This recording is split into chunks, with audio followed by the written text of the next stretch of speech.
the stereotype of colored people is something that, like we have to, like, identity is a very difficult thing. And when identity has been taken away from you, like so forcefully and violently, how do you actually reclaim that?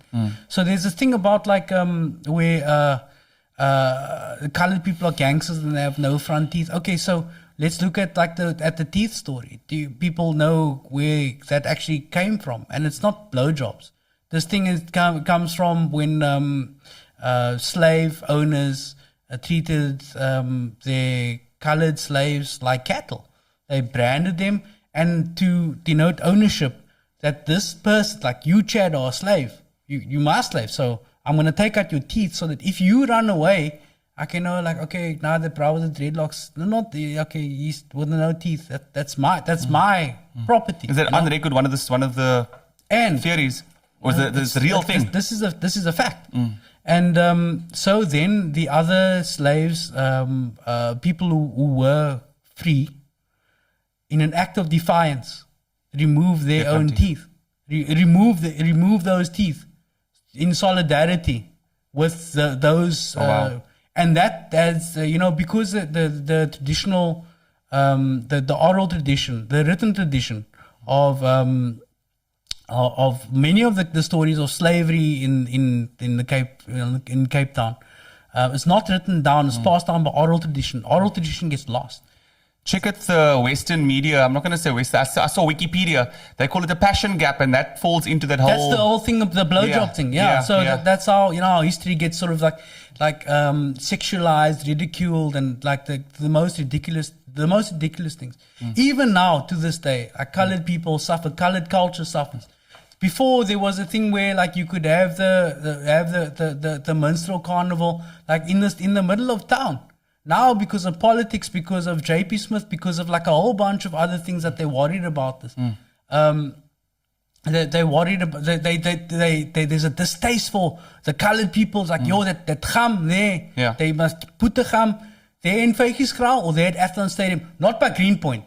So there's a white supremacy that comes into play in how colored people are perceived. But is that a perception then that is realized and promoted by colored people? Because there's a UCT study there. For many years, Cape Town residents had their upper front teeth extracted due to regional cultural fashion.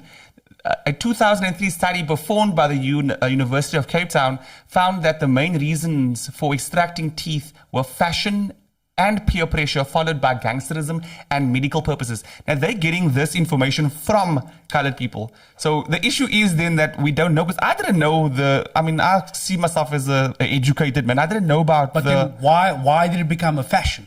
It became a fashion because in the days of slavery and colonialism, this was an act of solidarity. Nobody wrote it down. By the way, the Afrikaans language was invented by colored people. Yeah. Because Jan van Riebeeck didn't come with Afrikaans on the boat. They came with Dutch. So Kombuis Afrikaans was developed from Dutch and Khoisan and like Xhosa and like all these other languages and cultures. If you were caught speaking Afrikaans in the house of a white man, you were beaten in many instances. And now Afrikaans is a Steve Hofmeyr, white thing, It's okay. That's how cultures develop. But in this thing, where it's like, why is it the fashion? What was the first domino to fall? And that was slavery. That was branding human beings. That was people who lost their identity, who lost their names. They came on the boat. You have the Januaries, Februaries, March, April, Mays, Junes. Very few Julys, because it's really hard to land in the Cape of Storms in July, but there are a few. August, September, October, November, December. Yeah. The identities were stripped away from them. And then when going to a Model C school, in 1990 or whatever, your accent falls away magically. You begin to enunciate like a white person. There you go. So you fit into that culture. But this is the thing again, is that in a sense, I always thought that you go into a white area, now you get a white accent and you become white. Yeah, you keep but actually, white. In a sense, you're keeping you white.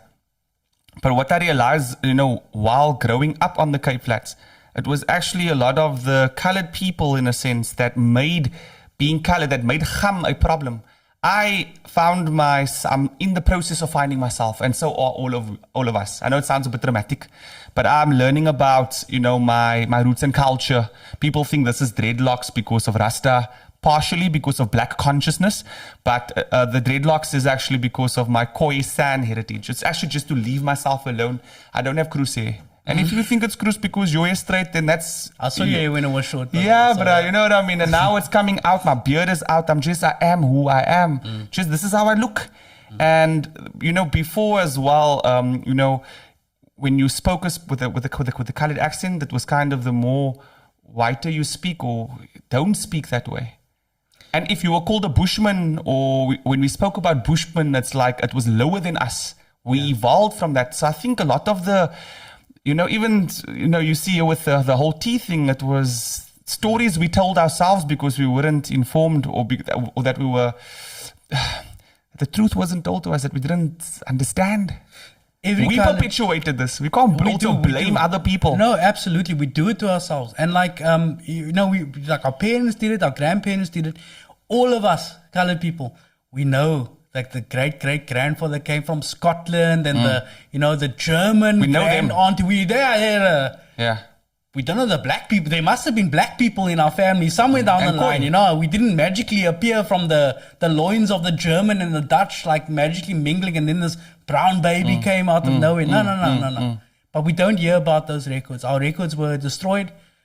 People were, the lighter skinned child was like, no, it's like, hold him up to the sun. Yeah, you can see this. The eyes is almost green around the sides. And the white, the lighter skin. Maybe he can pass for white.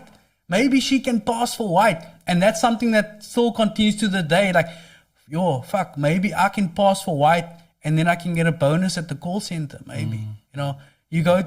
If you're gonna sit in a job interview in Cape Town, who's gonna interview you? Probably a white man. Who's gonna own the company? And that's the thing. The main thing. The problem that I have with BEE is not that it's given a chance to black people and colored people.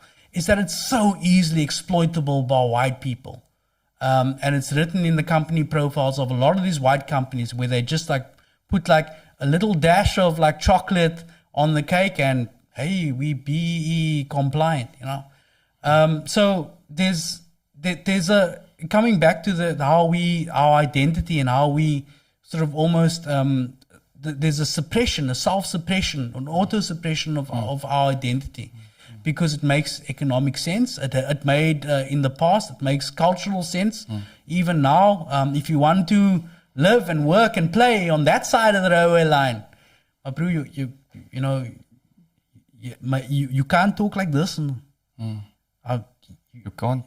You have to speak like this. Yeah. And the thing is, when I go back to Strandfontein, then I talk a little bit like this. And look here, now I'm I'm putting it on a bit. But you'll hear it sometimes, like when I go deeper into conversation with you and it's not so formal, you'll hear it come out a bit. It's not like I'm putting it on. It's just when I went to school and when I was in a space where I was taught to be intellectual, then the accent changes and this is how I spoke. So it's also been embedded. I don't choose this as well. You have to understand that that's something that you don't, the code switching, that's what it's called. It's not something that you do. You do it as something that you have to get along in the majority of. If there was one white bra in like the circle, you wouldn't code switch. But like you fitting into white society, which is still the majority of like dealing with in terms of the power structures in Cape Town, then you code switch because you do it. It's not something that you do to yourself. It's something that is historically inflicted on you. It's inflicted on you. Embedded as well? Yes, but you have embedded is a passive thing.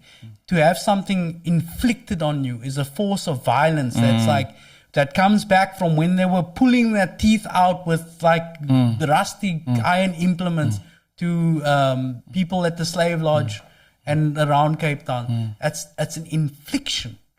It's a taking. Very deep, and I'm also starting to feel a bit of emotion now, but that's okay as well.